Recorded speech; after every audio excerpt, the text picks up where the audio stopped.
È tempo di ripartire. Per questo ho deciso di candidarmi a sindaco della nostra città.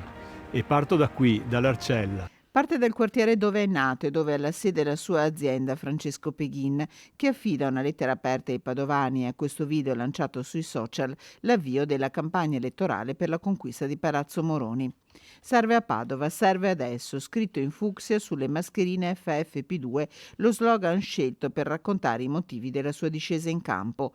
Una discesa civica per ora, anche se non dovrebbe mancare l'appoggio della coalizione di centrodestra, a partire, nonostante alcuni chiari mal di pancia, dalla Lega.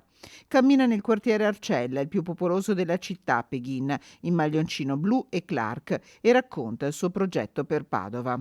Serve ritrovare l'ambizione per diventare la capitale europea che ci meritiamo di essere, farlo nell'innovazione e nella sostenibilità.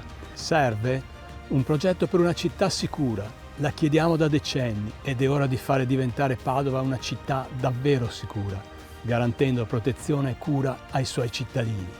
Serve una città che metta i quartieri al centro, attenta alle necessità di cittadini e imprese. Papà, sportivo e imprenditore, Peghin si rivolge soprattutto ai giovani così colpiti dalla pandemia, alle imprese, chiudendo con una metafora sportiva. Oggi inizia la maratona più bella, quella verso il futuro di Padova.